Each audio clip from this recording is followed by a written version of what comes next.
Hey guys, it's Dave, President of the United States Judo Association. I wanted to give you an introduction of Kosen Judo and the Kosen rules that we're going to compete under. All right. First, Kosen is a truer representation of all of the Judo curriculum than even the IJF Olympic Judo rules are. We all know how restrictive the current IJF rules are. They prohibit all leg grabs. They prohibit a lot of defensive play. If you want to be able to practice the entire curriculum in a competitive environment, Kosen Judo is where it's at. Not only is Kosen Judo more representative of all of Judo, it's also a much fairer playing ground to try to invite our brothers and sisters in Brazilian Jiu Jitsu and wrestling and MMA to come play with us, come compete with us under a rule set that is relatively fair for all competitors. Kosen Judo is going to give us time to fight standing. It's going to give us time to fight on the ground. And it's going to give us time to see who is the better player rather than just who has specialized in the IJF rule set. Okay guys, how do you score in Kosen Judo? How do you win at Kosen Judo? First, 1 point wins in Kosen Judo, and Ippon wins in Kosen Judo. There's 4 different ways that you can score points. You can either score a 1 point Ippon or a half point Wazari. The first way you can score is you can throw someone flat on their back with force and control. If you throw them flat on their back with force and control, what in IJF Judo or Olympic Judo would be considered an Ippon, it's now only worth Wazari, a half a point. But Dave, why do the rules work like that? Ippon should end the match. No, here's one of the major concerns that people have with going to a judo tournament. You travel 3 hours, you pay $100 for a hotel room, you pay $100 for an entry fee, you go out, some guy throws you in 5 seconds, throws you flat on your back with force control, but they over-rotate and they end up on bottom. The referee asks the guy on top to get off because he just lost. That makes no sense from a combat perspective. And it makes it very hard for us to try to draw people in from our sister communities of wrestling and Brazilian Jiu Jitsu and MMA and Sambo and tell them the guy on bottom won the match. All right. So what we're doing is if you take them down, you are going to get a half point, but the match is not over. The match continues. So if you over rotate, the punishment for that is you're now in a pin. And if your partner holds you, he can win the match. So the first way you can score is to throw someone flat on their back with force and control. Flat on the back, force and control. I get a Wazari. The match continues from this position live. All right. The second way that we can score points in Kosen Judo is we can pass the guard and we can pin them on their back. All right, if we hold them in a pin with their back to the mat for 10 seconds, we get a Wazari, a half a point. If you get 2 Wazaris, that's going to add up to Ippon. The match is over.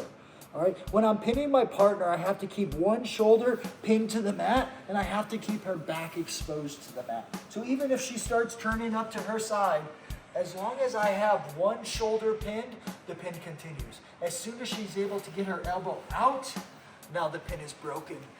So if I can hold her for 10 seconds, I'm gonna get a half a point of Wazari. If I can hold her for 20 seconds, I'm gonna get a full point or Ippon.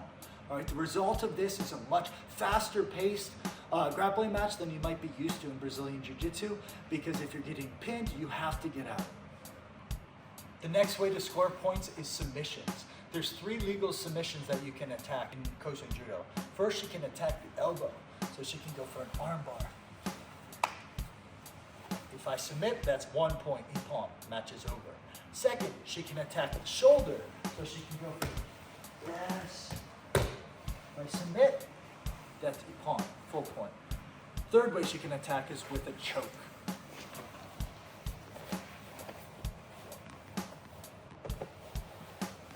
Ippon.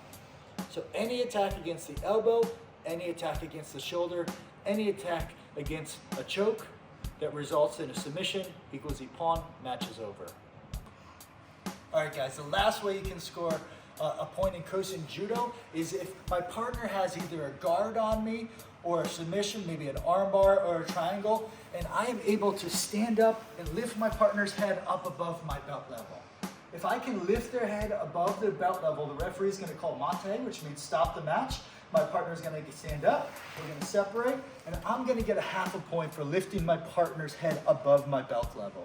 All right? The reason for that is if I can lift my partner's head above the belt level, I could then slam them on their head back down.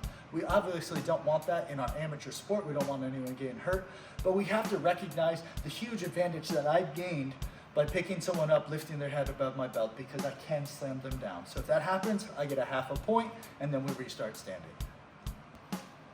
Okay, what attire do we wear for a Kosen Judo tournament? We can wear either an IBJJF legal Brazilian Jiu-Jitsu gi or an IJF legal Judo gi.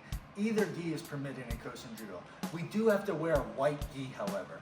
As long as when you reach your arm out, your gi is going to your wrist bone, you're gonna pretty much be wearing a legal gi. We can have patches on our left chest, we can have patches on our back.